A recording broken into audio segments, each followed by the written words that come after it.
मैं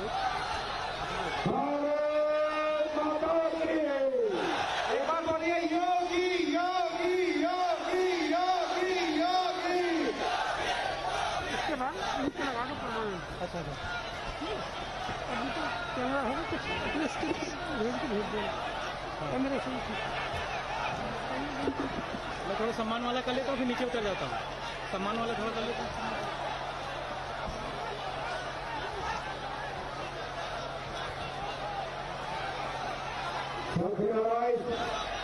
ইতিমধ্যে আমার আপনার বহু আকাঙ্ক্ষিত বিমান রোধ করি, যার কারণে রয়ে আছে সেই উত্তরপ্রদেশের সম্মানীয় মুখ্যমন্ত্রী তথা হিন্দু হৃদয় সম্রাট যোগী আদিত্যনাথজি ইতিমধ্যে মঞ্চগাহী উপস্থিত হয়েছেন।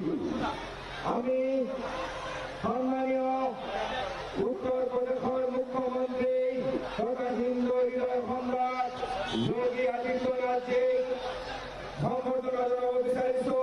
হুদাই জিলার সম্মানীয় সভাপতি শ্রী অনুদেৱ মহোদয় এখেতক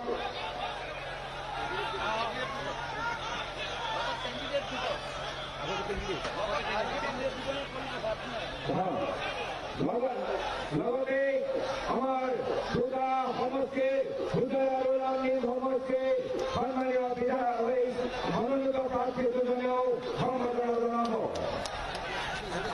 এয়া সম্বৰ্ধনা জনাইছে আমাৰ হুদাই সমষ্টিৰ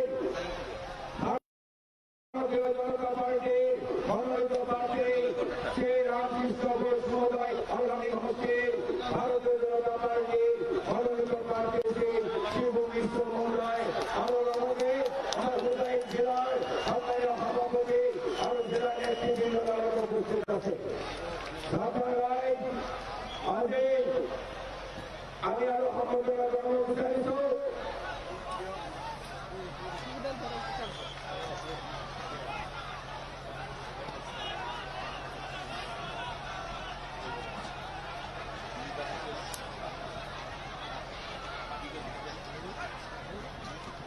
আমার ভারতীয় জনতা পার্টি রাষ্ট্রীয় সাধারণ সম্পাদক আমার অধিক পরিচিত সম্মানীয় শ্রীযুক্ত স্বর্গীয় মহোদয়ক এখানে প্রধান গামছারে সম্বর্ধনা জানাব। ভারতীয় জনতা পার্টি হুদাই জেলা সাধারণ সম্পাদক মহোদয়। तुम जाओ डी में, उसको डी में कर देना। আমার মহেন্দ্র সিংজী অসমৰ প্ৰভাৰী আছিল এটা সময়ত আৰু এখেত প্ৰাক্তন প্ৰভাৰী আছিল। এখেত আমাৰ উত্তৰ প্ৰদেশৰ মাননীয় কেবিনেট মন্ত্ৰী শ্ৰী মহেন্দ্ৰ সিংজী এখেতক আমি সম্বৰ্ধনা জনাইছো। লগতে যোগেশী লংকা যিখন মণ্ডলত এই প্ৰগ্ৰামটো হৈছে আৰু এই মণ্ডল সভাপতি মহোদয় যোগেশী পাপুদে মণ্ডল সভাপতি মহোদয়ে এবারে পদ্ম ফুলৰ ছবি প্ৰতীক চিহ্নত যোগেশীক উপহাৰ দিছে।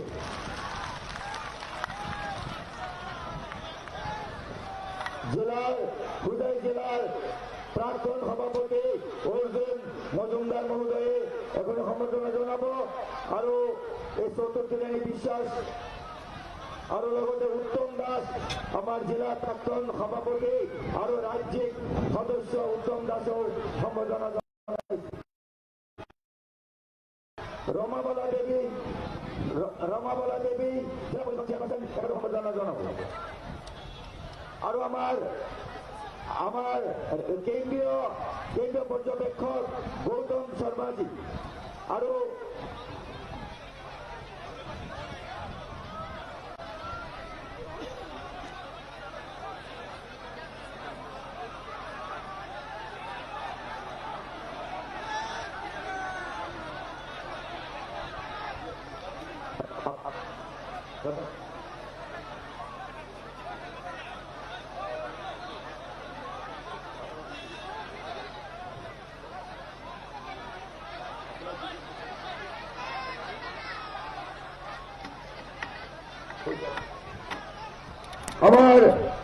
আজিৰ এই নিৰ্বাচনী সভাত উপস্থিত আছে আমাৰ ভাৰতীয় জনতা পাৰ্টিৰ ৰাষ্ট্ৰীয় সাধাৰণ সম্পাদক সন্মানীয় শ্ৰীযুত দিলীপ শইকীয়া মহোদয়, এখেতক আজিৰ এই নিৰ্বাচনী সভাত ভাষণ ৰখাৰ বাবে অনুৰোধ জনাইছো।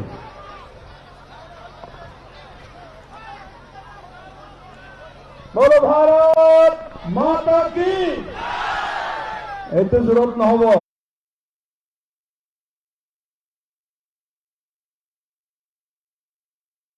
দুই হাত দাঙি সকলে মুষ্টিবদ্ধভাৱে ভাৰত মাতা কি वंदे वंदे बीजेपी बीजेपी नरेंद्र मोदी जी योगी आदित्यनाथ जी भारत माता की। रामकृष्ण घोष जिंदाबाद, रामकृष्ण घोष जिंदाबाद, शिबू मिश्रा जिंदाबाद, शिबू मिश्रा जिंदाबाद। जय जय श्री राम। আজি এই লংকাত অনুষ্ঠিত হওয়া এই বিশাল নিৰ্বাচনী সভাত আজি আমাৰ নিমন্ত্ৰণ ৰক্ষা কৰি আমাৰ সন্মুখত মঞ্চত ইতিমধ্যে আসন গ্ৰহণ কৰা আমাৰ সকলোৰে পৰম শ্ৰদ্ধাৰ জননেতা উত্তৰ প্ৰদেশৰ মাননীয় সৰ্বকালৰ জনপ্ৰিয় মুখ্যমন্ত্ৰী আৰু আমাৰ সনাতনী সংস্কৃতিৰ হিন্দু সংস্কৃতিৰ হৃদয় সম্ৰাট হিন্দু সমাজৰ যোগী আদিত্যনাথজী আমাৰ লগত আমাৰ সকলোৰে চিনাকি ইতিমধ্যে মঞ্চত আসন গ্ৰহণ কৰা আমাৰ অসম প্ৰদেশ ভাৰতীয় জনতা পাৰ্টিৰ প্ৰাক্তন প্ৰভাৰী বৰ্তমান উত্তৰ প্ৰদেশ চৰকাৰত সন্মানীয় কেবিনেট মন্ত্ৰী ডক্টৰ মহেন্দ্ৰ সিং ডাঙৰীয়া, আমাৰ উপস্থিত থকা আৰ.পি. সিং ডাঙৰীয়া, আমাৰ দুয়োজন সন্মানীয় প্ৰাৰ্থী হোজাই সমষ্টিৰ ৰামকৃষ্ণ ঘোষ ডাঙৰীয়া, লামডিং সমষ্টিৰ শিবু মিশ্ৰ ডাঙৰীয়া, আমাৰ জিলাৰ সভাপতি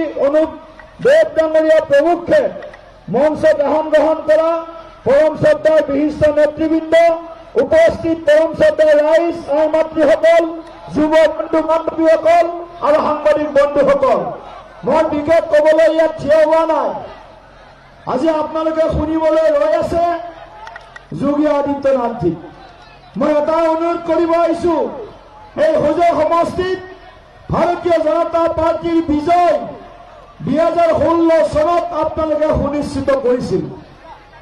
এইবাৰো আপোনালোকে কান্ধত টঙালি বান্ধি হাতে হাত মিলাই কান্ধে কান্ধ মিলাই এই হোজাই সমষ্টিত ভাৰতীয় জনতা পাৰ্টিক আকৌ এবাৰ বিজয়শ্ৰী দিব বুলি মোৰ দৃঢ় বিশ্বাস আছে। মই আশাবাদী হোজাই সমষ্টিৰ ৰাইজে এইবাৰ আকৌ ৰামকৃষ্ণ ঘোষ ডাঙৰীয়াক আপোনালোক সকলোৱে মিলি আমাৰ পবিত্ৰ পদুম ফুলত আপোনালোকৰ ভোটটো দিব বুলি মই বিশ্বাস ৰাখিছো। মই অনুৰোধ জনাইছো, মই দীঘলীয়াকৈ নকওঁ, আমাৰ কেইবাখনো সভা আছে, গতিকে মই মোৰ বক্তব্য ইয়াতে সামৰণি কৰিছো। সকলোকে বিনম্ৰতাৰে আকৌ এবাৰ অনুৰোধ জনাইছো, আমাৰ লক্ষ্য এখন সুৰক্ষিত অসম, এখন বিকশিত অসম, সুৰক্ষিত আৰু বিকশিত অসম নিৰ্মাণৰ বাবে আমাৰ যি সংকল্প, এই সংকল্পক আমি সিদ্ধিলৈ ৰূপান্তৰ কৰিম। এই আশাৰে সকলোকে মই এই নিৰ্বাচনত সকলোৱে এজন প্ৰাৰ্থী হিচাপে এই নিৰ্বাচনত লাগি ভাগি তন মন ধনেৰে আগবাঢ়ি আহিবলৈ আহ্বান জনাই মই মোৰ বক্তব্য সামৰণি মাৰিছো। আৰু যোগী আদিত্যনাথজীক মা কামাখ্যাৰ এই পবিত্ৰ ভূমি, শ্ৰীমন্ত শংকৰদেৱ মাধৱদেৱ গুৰুজনাৰ এই পবিত্ৰ ভূমিত আদৰণি জনাইছো আৰু তেখেতৰ আশীৰ্বাদ আৰু তেখেতৰ এই উদ্বোধনত আমি সকলোৱে উদ্বুদ্ধ হৈ এই নিৰ্বাচনত ভাৰতীয় জনতা পাৰ্টি মিত্ৰজোঁটৰ প্ৰাৰ্থীসকলক আমি জিকাই আনিব পাৰিম, এই আশাৰে মই মোৰ বক্তব্য সামৰণি কৰিছো। ধন্যবাদ। জয় হিন্দ, ভারত মাতা কি জয়। ধন্যবাদ। ভারতীয় জনতা পার্টি রাষ্ট্রীয় সাধারণ সম্পাদক সন্মানীয় শ্রীযুত দিলীপ শইকীয়া মহোদয় এবাৰ ভাষণ প্ৰদান কৰিব। আপোনালোকে এই ৰ'দত ইমান সময় ধৈৰ্য সহকাৰে ৰৈ যাব অপেক্ষাত আছে সন্মানীয় যোগী আদিত্যনাথজী। যোগী আদিত্যনাথজী এতিয়া ভাষণ প্ৰদান কৰিব। আপোনালোকে হয় হাত চাপৰিলে সম্বোধনা জনাওক।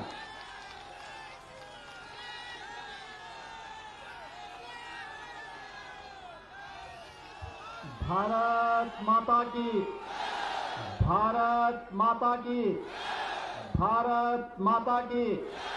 वंदे वंदे वंदे। जय जय श्री राम, जय श्री राम, जय जय श्री राम।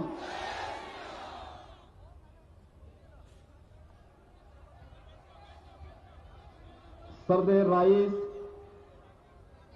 सरदे आई हकल,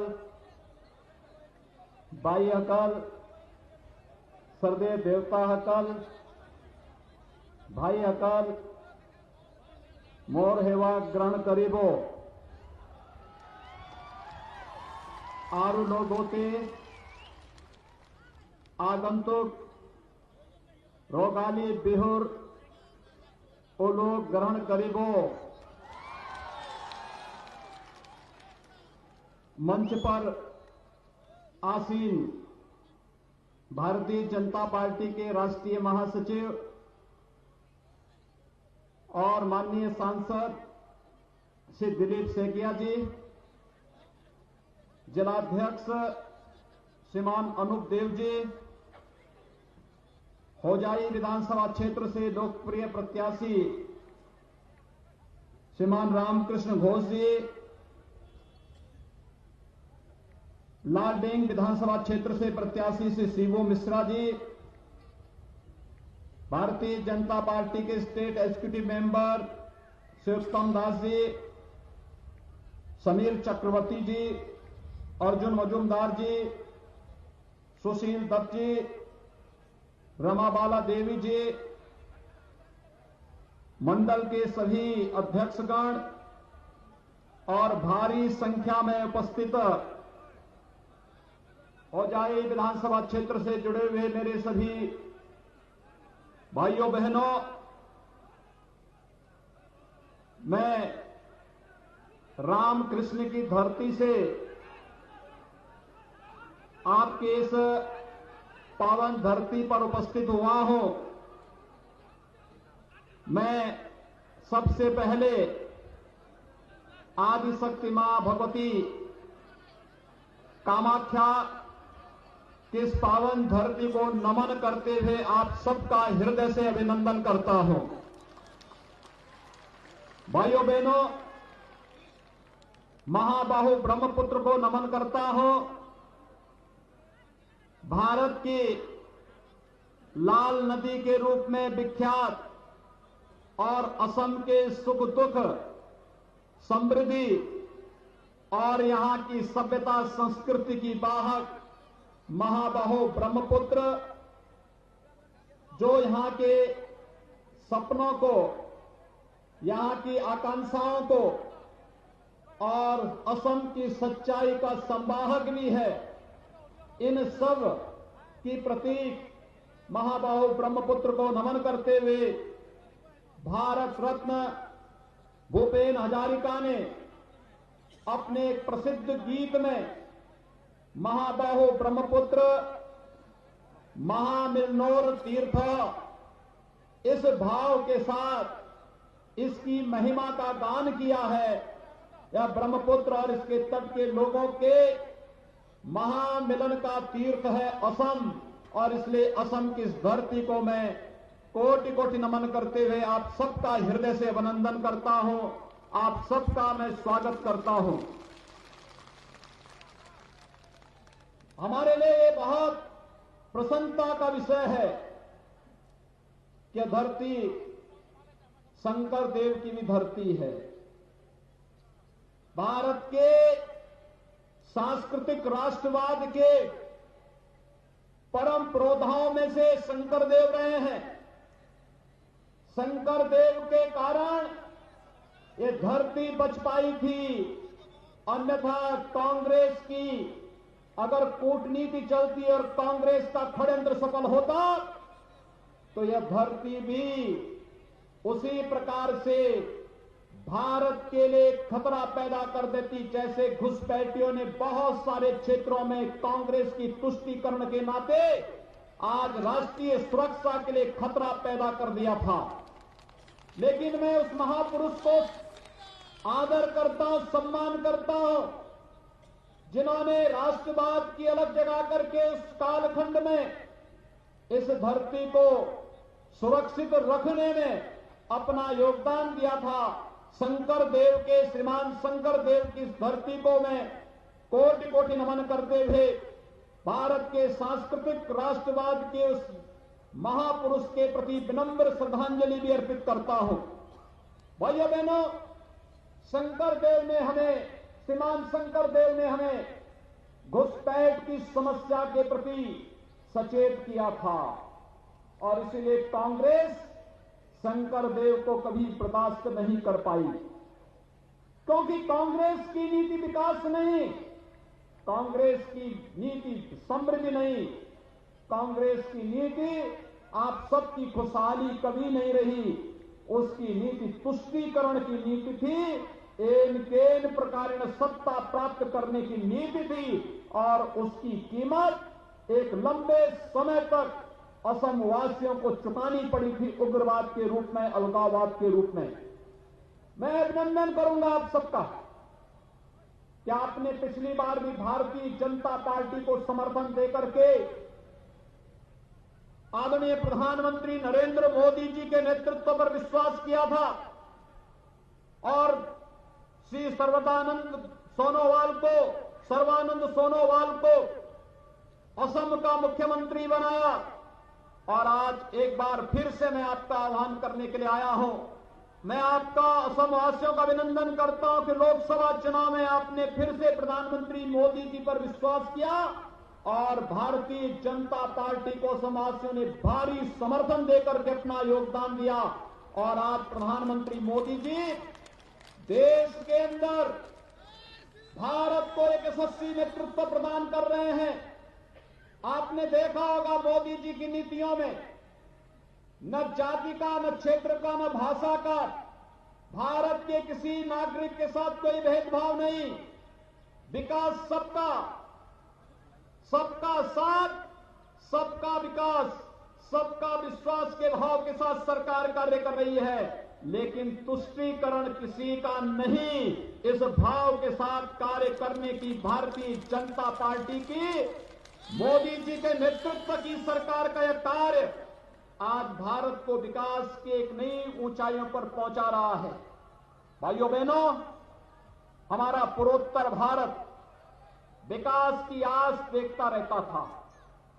पूर्वोत्तर भारत का अपेक्षित विकास नहीं हो पाता था क्योंकि सरकार के एजेंडे में, पिछली सरकारों के एजेंडे में कभी पूर्वोत्तर भारत नहीं था।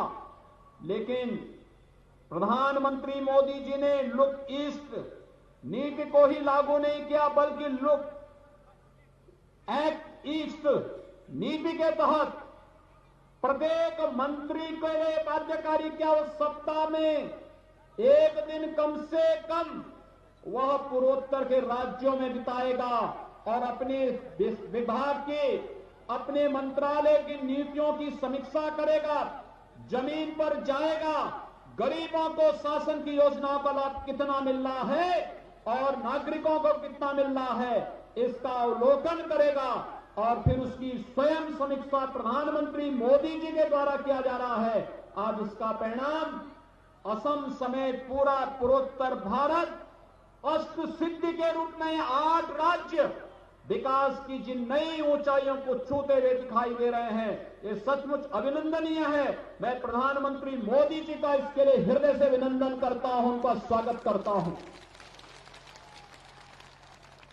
भाइयों बहनों, जब यशस्वी नेतृत्व किसी देश को प्राप्त होता है तो हर एक क्षेत्र में देश को यशस्वी नेतृत्व प्रदान करता है।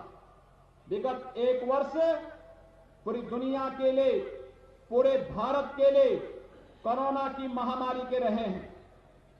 आपने देखा होगा कोरोना महामारी के कारण प्रधानमंत्री मोदी जी के नेतृत्व में जो पूरे देश के अंदर एक विश्वास जागृत हुआ, गरीबों को मुफ्त में खाद्यान्न उपलब्ध कराना प्रधानमंत्री कल्याण गरीब पैकेज के माध्यम से, और आत्मनिर्भर भारत की जिस परिकल्पना को साकार किया है प्रधानमंत्री मोदी जी ने, आज वह एक नए भारत, भव्य भारत की तस्वीर हम सबके सामने प्रस्तुत करता है, जो वह भारत दुनिया की एक महाताकत बनने की ओर अग्रसर है।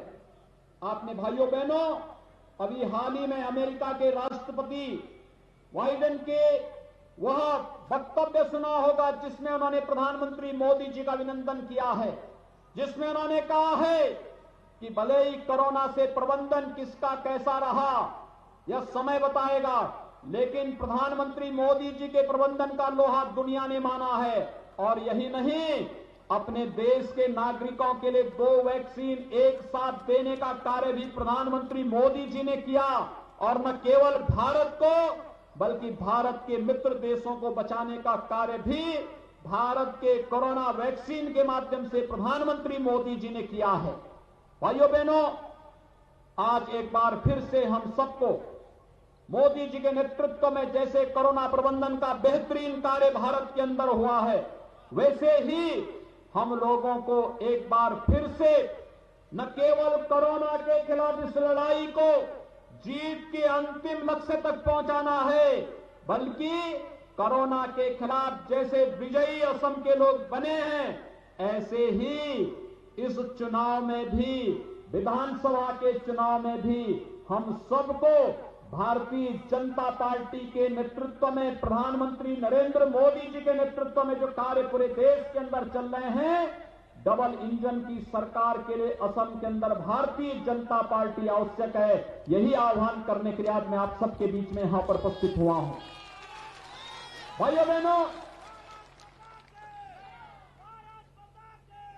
मेरे लिए यह धरती इसलिए भी अत्यंत पूज्य है क्योंकि इस धरती ने महान साहित्यकार दिए हैं।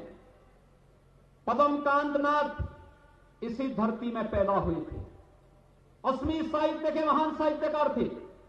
डॉक्टर सर्बानंद देव गोस्वामी और खेल जगत से जुड़े हुए कमल दत्त होजाई भी इसी धरती पर पैदा हुए थे। हम सबको अपनी इन विभूतियों पर गौरव की अनुभूति करनी चाहिए।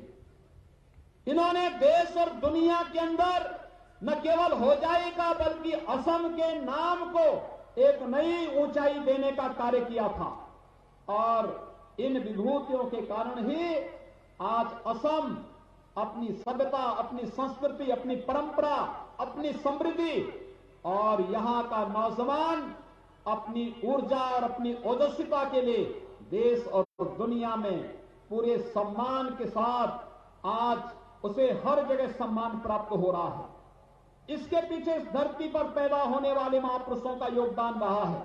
और भाइयों बहनों, इसीलिए आज एक बार फिर से मैं आप सबका आह्वान करने के लिए आया हूं।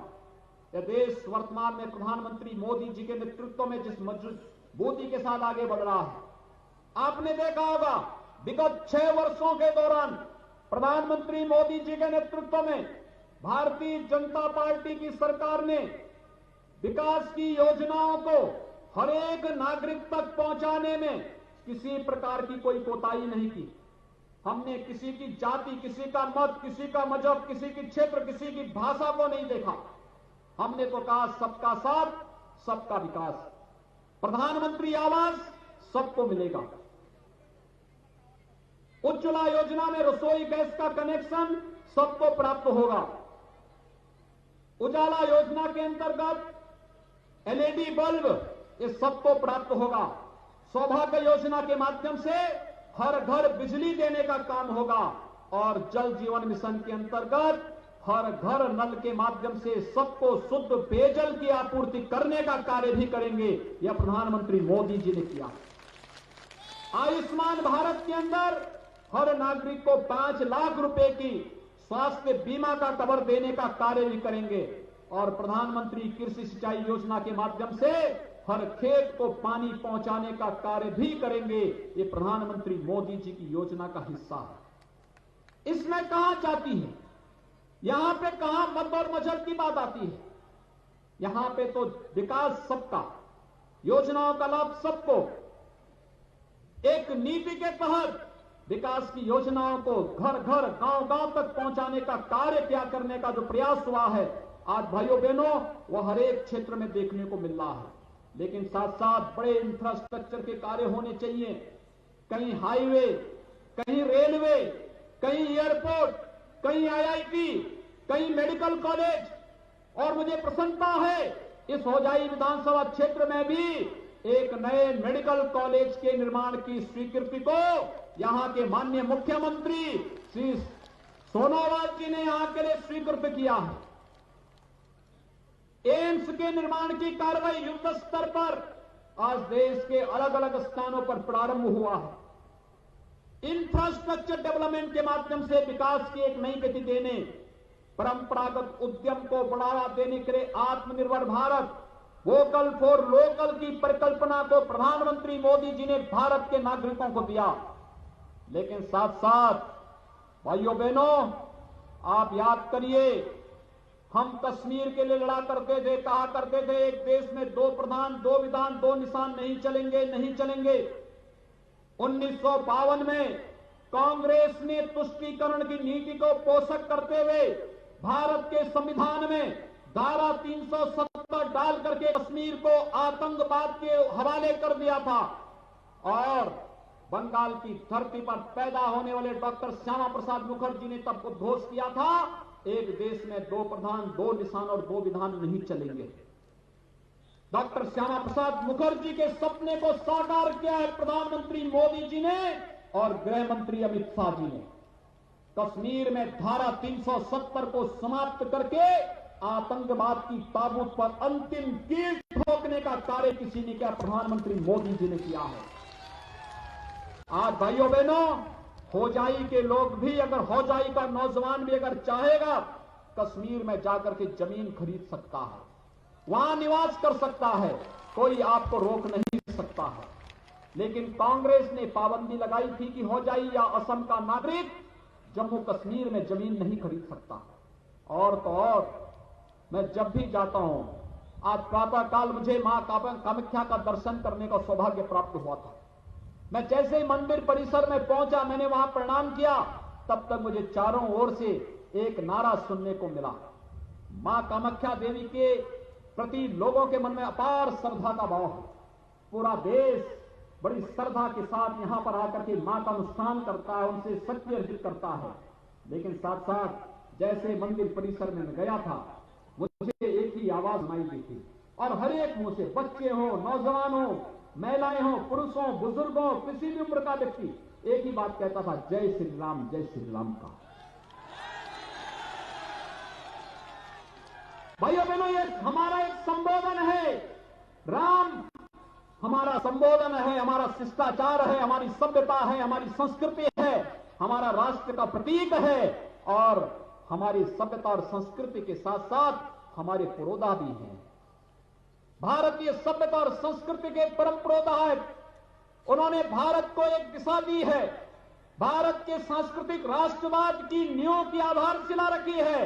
राम के बगैर भारत का काम चल ही नहीं सकता है और राम पर भारत का हर वासी बच्चा बच्चा गौरव की अनुभूति करता है। भाइयों बहनों हम लोग कहा करते थे कि रामलला हम आएंगे, मंदिर वहीं बनाएंगे, यही बोलते थे ना। असम का नौजवान जाता था तो यही बोलता था, रामलला हम आएंगे, मंदिर वहीं बनाएंगे।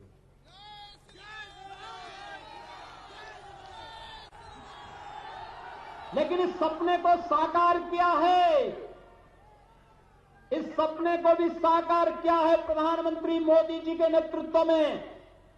भारतीय जनता पार्टी की सरकार ने सारी बाधाओं को दूर करके आज अयोध्या में भगवान राम का भव्य मंदिर के निर्माण का कार्य युद्ध स्तर पर प्रारंभ हो चुका है।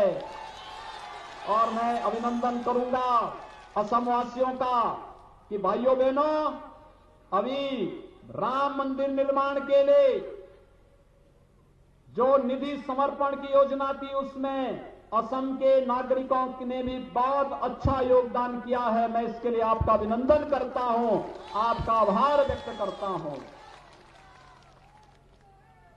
आपके द्वारा दिए गए समर्पण से भगवान राम का भव्य मंदिर बनेगा, भारत माता का ऐसा भव्य मंदिर बनेगा जो नए भारत की नई तस्वीर दुनिया के सामने रखेगा।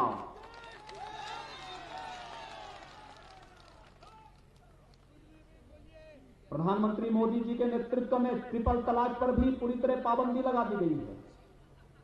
अब 3 तलाक कह करके कोई नारी गरिमा के साथ ठेस नहीं पहुंचा सकता है। 3 तलाक की बात करेगा तो जेल के अंदर भारत की जेलें उसका इंतजार करेंगी।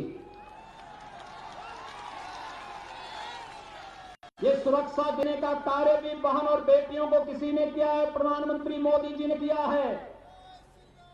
और भाइयों बहनों, अगर दुश्मन देश भारत के अंदर घुसपैठ करके भारत के अंदर किसी प्रकार की कोई गुस्ताखी करेगा तो एयर स्ट्राइक और सर्जिकल स्ट्राइक का काम भी प्रधानमंत्री मोदी जी के नेतृत्व में भारत के बहादुर जवानों ने करके दिखाया है। सरकार तो ऐसी ही चाहिए जो विकास भी करा सके, समृद्धि भी ला सके, नौजवानों के लिए रोजगार भी दे सके, हमारी माता और बहनों की गरिमा का ख्याल भी रख सके और साथ साथ सभ्यता और संस्कृति की सुरक्षा के साथ ही भारत को परम वैभव तक पहुंचाने के सपने को साकार करके एक भारत श्रेष्ठ भारत की परिकल्पना को साकार कर सके। और यह कार्य प्रधानमंत्री मोदी जी के नेतृत्व में पूरे भारत के अंदर चल रहा है। असम के अंदर सर्बानंद सोनोवाल जी के नेतृत्व में यह कार्य भारतीय जनता पार्टी की सरकार ने पिछले 5 वर्षों के अंदर किया है और अगले 5 वर्ष के लिए आप सबका समर्थन और सहयोग प्राप्त करने के लिए एक बार फिर से हम सब आपके बीच में यहां पर उपस्थित हुए हैं। और इसके लिए मैं आप सबसे आह्वान करूंगा, होजाई से भारतीय जनता पार्टी ने श्री रामकृष्ण घोष को अपना प्रत्याशी बना करके आपके बीच में भेजा है और श्री शिबू मिश्रा को लालडिंग से भी भारतीय जनता पार्टी ने अपना प्रत्याशी दिया है। भाइयों बहनों, ये दोनों प्रत्याशी हैं, दोनों प्रत्याशियों को आपने पहचान लिया है ना? इनको समर्थन देंगे? मेरे साथ हाथ उठा करके बोलेंगे, दोनों हाथ उठा करके, जहां तक मेरी आवाज जा रही है दोनों हाथ उठाएंगे।